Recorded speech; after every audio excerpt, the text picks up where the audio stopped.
It's not always going to be exactly the same. That's just how music works. So what I'll usually tell students, and this is where that sort of myth comes in about you have to like mess up, and then one day it's miraculously amazing. You start with what you can do correctly and then build from there. I'll show you an example. Like, let's say if I'm working with a student and it's like,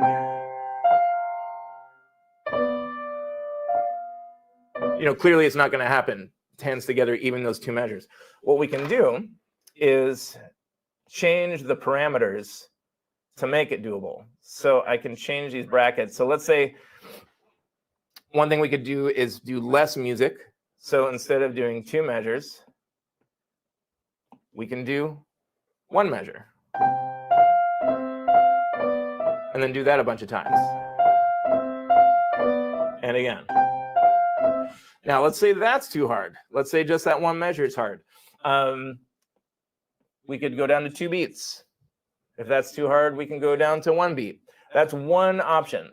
Another thing you could do is bring the speed down. Very, very, very slow. Slow enough that you can look ahead and process the intervals. And slow isn't bad. A lot of people think I'm practicing slow. I must not be progressing very well. But it's actually doing a lot. Because up here, it's starting that myelination process, especially if you can do it slowly many, many times in a row. There are other ways you could break it down too. You could break it down by just doing the right hand by itself.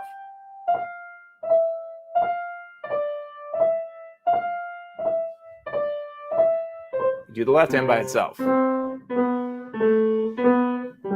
But the point is, you want to start with each of these chunks with what you're able to do correctly. If you take one thing away from this live stream, it's that you want to start with what you can do and then build it from there. Now, like I said, sight reading plays a factor because this is one of those reasons why we want to work our music theory skills and our sight reading, because if reading the correct notes is a challenge, if rhythms are a challenge, this will all take a little bit longer. Same process, but the more you develop those underlying skills, the faster you're going to be able to do this. But I've known terrific sight readers, and because they couldn't nail down this process, it would still take us like 4 or 5 months to learn just one piece of music. So for you, we want to try to get that down to like a couple weeks tops. So that's one example. I'll show you a couple other little tools that you can use here.